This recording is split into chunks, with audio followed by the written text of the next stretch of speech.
அனைவருக்கும் வணக்கம். இன்றைக்கி நம்ம சேனலில் ரொம்பவே எல்லாருக்கும் ஒரு பிடித்தமான மிளகு மட்டன் வறுவல் ரொம்ப ஒரு டேஸ்ட்டாக இருக்கும். ரொம்ப சிம்பிளாக பண்ணிடலாம். அதை பற்றி தான் பார்க்க போகிறோம். இப்போ கிவ்அவே வந்து 2022 வருஷத்துக்கு கிவ்அவே வந்து வின் பண்ணவங்க நேம்லாம் சொல்லி அவங்களுக்கு வந்து 3 பேர் வின் பண்ணியிருந்தாங்க. இப்போ அவங்களுக்கு வந்து கிஃப்ட்லாம் நாங்கள் அனுப்பிச்சி விட்டோம். ஒரு 10 டேஸில் வந்துடும். அஜய்குமார், லக்ஷ்மி கதிர், லக்ஷ்மி ஸ்ரீராஜ் 3 பேர் வின் பண்ணியிருந்தாங்க. அவங்களுக்கு வந்து கிஃப்ட் வந்து சேர்ந்துடும். இப்போ வந்து மிளகு மட்டன் வறுவல் எப்படி செய்யலாம்னு சொல்லி நம்ம பார்க்கலாம். இதுக்கு வந்து ஒரு 1/2 கிலோ மட்டன் நல்ல தனிக்கறியாக வாங்கிக்கோங்க. உங்களுக்கு விருப்பப்பட்ட வடிவத்தில் சின்னதாக வேணுமோ பெருசாக வேணுமோ அந்த மாதிரி கட் பண்ணி எடுத்துக்கோங்க. அதை நல்லா சுத்தமாக வாஷ் பண்ணிவிட்டு ஒரு குக்கரில் போட்டுட்டு அதுக்கு தேவையான உப்பு, அப்புறம் கொஞ்சம் மஞ்சள் தூள் போட்டு இஞ்சி பூண்டு பேஸ்ட் வந்து ஓரளவு ஒரு 4 ஸ்பூன் வர்ற மாதிரி அரைச்சிக்கோங்க. அதில் வந்து இப்போ வந்து ஃபஸ்ட்டு 2 ஸ்பூன் மட்டும் போட்டுக்கோங்க. அதுக்கப்புறம் வந்து 2 ஸ்பூன் அதுக்கப்புறம் மசாலாவோடு சேர்த்து வந்து ஆட் பண்ணணும். இப்போ 2 ஸ்பூன் மட்டும் போட்டுட்டு மஞ்சள் தூள், உப்பு, அதுக்கப்புறம் அந்த மட்டன் இது எல்லாமே சேர்த்து இந்த குக்கரில் போட்டு நல்லா வந்து கிண்டி விடுங்க. இப்போ வந்து தண்ணி விட வேண்டாம்.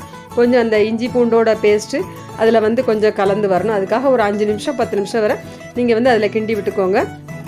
கிண்டி விட்டுட்டு அதுக்கப்புறம் வந்து ஒரு நல்ல வந்து குக்கரை மூடி போட்டு இந்த குக்கரில் வந்து நல்லா வேகட்டும். இதில் வந்து ஓரளவு முங்குற அளவுக்கு லைட்டாக தண்ணி விட்டுக்கோங்க. கொஞ்சம் இந்த குக்கரில் முங்குற அளவு தண்ணி விட்டு அது பாட்டுக்கு நல்லா வேகட்டும். குக்கருக்கு தக்கன விசில் வந்து வச்சுக்கோங்க. ஓரளவு ஒரு 80% அந்த மட்டன் வந்து வேகணும். அந்த அளவுக்கு அது வேக வச்சு தனியாக இருக்கட்டும். இப்போ வந்து இதுக்கு வந்து நல்லெண்ணெய் தான் யூஸ் பண்ணணும். இந்த மிளகு மட்டன் வறுவலுக்கு அதான் நல்லாயிருக்கும். நல்லெண்ணெய் வந்து கொஞ்சம் அதிகமாக இருக்கணும், ரொம்ப வேண்டாம். இது கிட்டத்தட்ட ஒரு 150-200 மில்லி நல்லெண்ணெய் அந்த மாதிரி தேவைப்படும். கொஞ்சம் எண்ணெய் வந்து கொஞ்சம் கூடுதலாக இருக்கும். அந்த மாதிரி நல்லெண்ணெய் விட்டுட்டு அதை வந்து அந்த எண்ணெய் காயணும். அதுக்கப்புறம் சின்ன வெங்காயம், இந்த பொடி வெங்காயம், நாட்டு வெங்காயம், சின்ன வெங்காயம், பல்லாரி போடக்கூடாது. சின்ன வெங்காயம் தான் இந்த மட்டன் வறுவலுக்கு வந்து ரொம்ப ஒரு டேஸ்ட்டாக இருக்கும். கிட்டத்தட்ட ஒரு 1/4 கிலோ அளவு சின்ன வெங்காயம் வந்து நல்லா உரித்து அதை வந்து முழுசாக அந்த மாதிரி நல்லா கழுவிட்டு அந்த வெங்காயத்தை வந்து இந்த எண்ணெயில் வந்து எண்ணெய் வந்து நல்லா காஞ்ச உடனே வெங்காயம் வந்து அதில் போட்டு அதை வந்து ஓரளவு லைட்டாக பொன்னிறமாக ஆகட்டும். அதுக்கப்புறம் காஞ்ச மிளகாய் வத்தல் ஒரு 5 அல்லது 6 அந்த மாதிரி கிள்ளி போட்டு அதில் வந்து சேர்த்துக்கோங்க.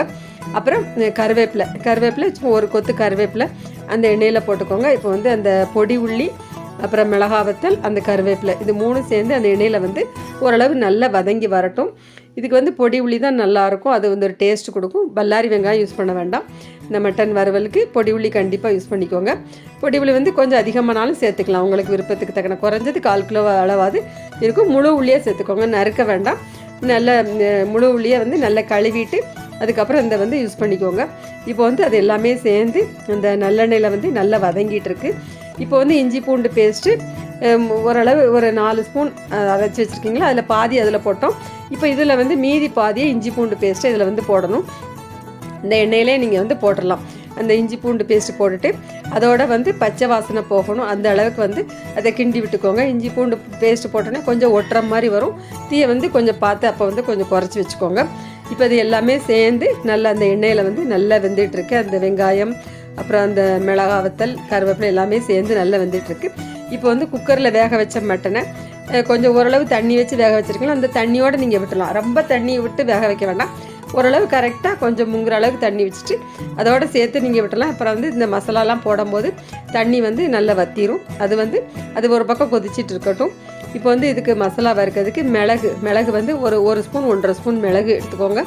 அப்புறம் ஜீரகம் அது வந்து 1 ஸ்பூன், பெருஞ்சீரகம் இந்த சோம்புன்னு சொல்லணும்னா அது வந்து ஒரு 1/2 ஸ்பூன், அப்புறம் கொஞ்சோண்டு பட்டை, அப்புறம் ஒரு 2 கிராம்பு, ஒரே ஒரு ஏலம், இவ்வளோ போதும். இதை வந்து கொஞ்சம் நல்ல வெறும் வாணலியில் இளம் வறுப்பாக வறுத்துக்கோங்க. ரொம்ப கருகிற வேண்டாம். இதுக்கு கொஞ்சம் லைட்டாக அந்த மாதிரி வறுத்துக்கோங்க. அந்த மிளகு வந்து உங்களுக்கு காரத்துக்கு தக்கன நீங்கள் பார்த்து போட்டுக்கோங்க. ஏன்னா இதில் குழம்பு பொடியும் சேர்க்க போகிறோம். அதனால் மிளகு வந்து பார்த்து போட்டுக்கோங்க. மிளகு கொஞ்சம் தூக்கலாக போட்டால் இதுக்கு வந்து நல்லாயிருக்கும். போட்டுட்டு அதுக்கப்புறம் குழம்பு மிளகாத்தூள் அது வந்து ஒரு 2 ஸ்பூன் அந்த மாதிரி போட்டுக்கோங்க. ரொம்ப வேண்டாம்.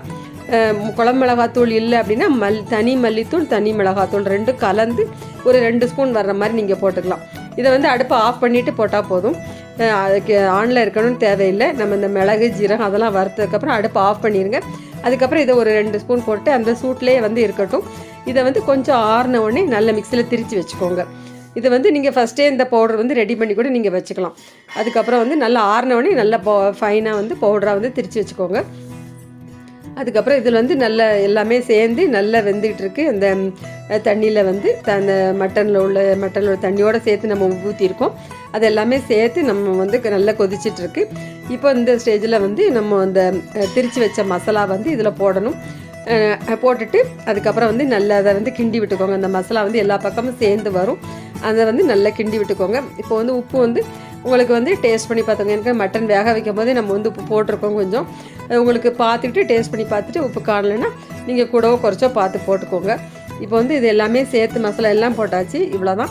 இதுக்கு வந்து தக்காளி வந்து ஆட் பண்ண வேண்டாம். தக்காளி ஆட் பண்ணால் வந்து அந்த மட்டன் அந்த வறுவல் டேஸ்ட் வந்து நல்லா இருக்காது. தக்காளி வேண்டாம், சின்ன வெங்காயம் தான் யூஸ் பண்ணணும். அப்புறம் நல்லெண்ணெயில் பண்ணால் தான் நல்லாயிருக்கும். இதே மாதிரி இந்த அளவில் நீங்கள் பண்ணுங்கள், ரொம்பவே ஒரு டேஸ்ட்டாக இருக்கும். அதுக்கப்புறம் வந்து இதில் வந்து நல்ல ஓரளவு மீடியமில் வச்சு நல்லா கிண்டி விடுங்க. அந்த மசாலாவோட பச்சை வாசனை போகணும். அப்புறம் அந்த எண்ணெய்லாம் வந்து பிரிஞ்சு வரும். அந்த அளவுக்கு வந்து அதை வந்து நல்ல ஓரளவு கொதிக்க வைக்கணும். இப்போ வந்து ஓரளவு எண்ணெயெல்லாம் நல்லா பிரிஞ்சு நல்லா வந்திருக்கு பாருங்கள். இந்த மாதிரி ஒரு ஸ்டேஜில் வரந்தாண்டி நம்ம வந்து கிண்டி விட்டே இருக்கணும். அடிக்கடி கொஞ்சம் 2 நிமிஷத்துக்கு ஒருக்க லைட்டாக கிண்டி விட்டுட்டே இருங்க, அடி பிடிச்சிரும். அதனால் வந்து தீயை வந்து ரொம்ப கூட்டி வைக்க வேண்டாம். மசாலா கொஞ்சம் நேரான நல்லா திக்காயிரும். நல்லா கொஞ்சம் சிம் அல்லது மீடியமில் வச்சு அப்பப்போ கிண்டி விட்டுக்கோங்க. எண்ணெய் பிரிஞ்சு வரந்தாண்டியும் நம்ம வந்து கிண்டி விட்டுட்டே இருக்கணும். இப்போ வந்து ஒரு அருமையான ஒரு மிளகு மட்டன் வறுவல் வந்து தயாராகிட்டு இதே சாதத்தில் இதே போட்டு பரட்டி சாப்பிடும்போது நல்லாயிருக்கும். அல்லது மட்டன் குழம்போடு இதை வச்சு சைடிஷாக வச்சு சாப்பிடலாம், ரசத்துக்கு சாப்பிடலாம், ரொம்ப நல்லாயிருக்கும். அப்புறம் சப்பாத்தி, இட்லி, தோசை எல்லாத்துக்குமே நல்லாயிருக்கும். கண்டிப்பாக இதே மெத்தடில் வந்து ட்ரை பண்ணி பாருங்கள். ரொம்ப ஈஸியாக இருக்கும், சிம்பிளாக இருக்கும். கண்டிப்பாக வந்து நம்ம சேனல் பிடிச்சிருந்தோம் லைக் பண்ணுங்கள், கமெண்ட் பண்ணுங்கள், ஷேர் பண்ணுங்கள், சப்ஸ்கிரைப் பண்ணுங்கள். நன்றி.